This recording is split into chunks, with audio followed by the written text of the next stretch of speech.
तो आज की हमारी न्यू वीडियो में सभी का स्वागत है। तो आज इस वीडियो के अंदर हम डिक्लाइन पुशअप्स को स्टेप बाय स्टेप गाइड करेंगे। इसमें हम इसकी स्टडी पोजीशन के बारे में जानेंगे, इसकी मूवमेंट कैसी होनी चाहिए और इसकी बेनिफिट मतलब कौन सी बॉडी पार्ट को मेन रूप से टारगेट करता है। और चौथा, इसमें सेफ्टी टिप्स के बारे में भी जानेंगे, इसलिए वीडियो को पूरा एंड तक देख देना, ये आपके लिए बहुत ही फायदेमंद होने वाला है। तो आप कोई भी वर्कआउट करो तो सबसे पहले तो आपको वार्म अप करना जरूरी है। वार्म अप करने से हमारा शरीर क्या एक्टिव हो जाता है। वैसे है ना, मैं भी है ना जो भी एक्सरसाइज करते हैं ना, सबसे पहले वार्म अप तो 100% करना चाहिए। अगर आपको बेस्ट वार्म अप चाहिए, बेस्ट टू बेस्ट, तो मुझे कमेंट कर देना, मैं उसका भी बेस्ट वार्म अप का एक वीडियो बना दूंगा अलग से, जिससे क्या है कि आपको वार्म अप करने में भी मज़ा आएगा। तो अब हम चलते हैं सीधे हमारे डिक्लाइन पुशअप्स के अंदर।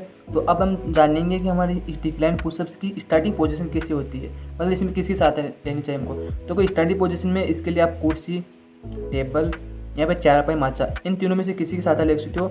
मैं रिकमेंड करूँगा कि आप कुर्सी या टेबल लो, क्योंकि ये बेस्ट ऊंचाई पर रहती है, ना तो ज़्यादा ऊंची रहती है ना ज़्यादा नीचे रहती है, बेस्ट रहती है। मैं तो भाई सबसे बढ़िया बात बता दूँ, एक कुर्सी सबसे बेस्ट रहेगी, अच्छी रहेगी, ठीक है। तो आपको क्या करना है, कुर्सी की सहायता से अपने पैरों को कुर्सी पर रखना है और पैरों को हमने पंजों के ऊपर रखना है शरीर को, और एकदम नॉर्मल पुशअप्स की स्थिति में आ जाना है। अपने जो दोनों हाथ ना ठीक कंधों के नीचे रखते हुए तोड़ से इसको बाहर की तरफ खोल सकते हो, ठीक है ना। और अपना शरीर को एकदम तनाव में टाइट रखना है और अपनी गर्दन और एड़ी तक अपने शरीर को एकदम सीधा रखना है, ठीक है। तो वीडियो में जो दिख रहा है ना, इस प्रकार अपनी शरीर की पुशअप्स की पोजीशन रखनी है। ये है हमारी स्टार्टिंग पोजीशन।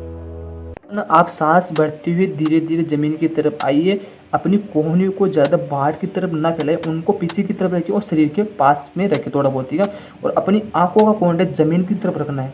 देखो, आपको गर्दन को ना तो सीधे सामने की तरफ देखना, दीवार की तरफ देखना, ना ही पैरों की तरफ देखना। अपनी आंखों का कॉन्टेक्ट जमीन की तरफ होना चाहिए और अपने शरीर को एकदम पूरा सीधा रखते हुए अपने चेस्ट को, अपने पूरे शरीर को, मतलब आगे वाले हिस्से को जमीन की तरफ लेकर जाना है।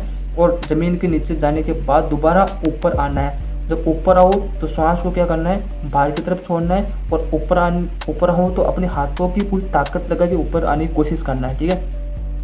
तो अब हम जानेंगे कि हमारे कौन सी बॉडी पार्ट को टारगेट करता है। देखो, सबसे ज़्यादा तो ये हमारे ऊपरी चेस्ट है ना, उसको टारगेट करता है। और उसके बाद हमारे शोल्डर, ट्राइसेप और कोर को, मतलब ये भी इन भागों को प्रभावित करता है। जैसे हमारे कोर को टाइट करता है, हमारे ट्राइसेप की जो ताकत है उसको इंक्रीज करता है, ठीक है ना। तो ये बॉडी पार्ट को हमारे मैनुअल रूप से टारगेट करता है। तो अब है ना, कुछ हम सेफ्टी टिप्स के बारे में बात कर ले।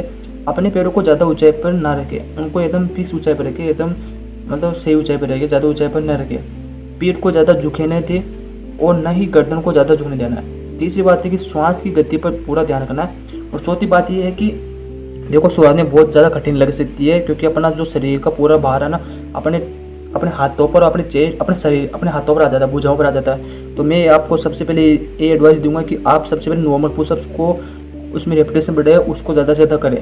देखो, मैं भी सबसे पहले नॉर्मल पुशअप्स करता हूँ, नॉर्मल पुशअप्स के बाद ही एक्सरसाइज करता हूँ, ठीक है ना। तो नॉर्मल पुशअप्स में अपनी ताकत को बढ़ाए और उसके बाद इसको ट्राई किया आराम से, ठीक है।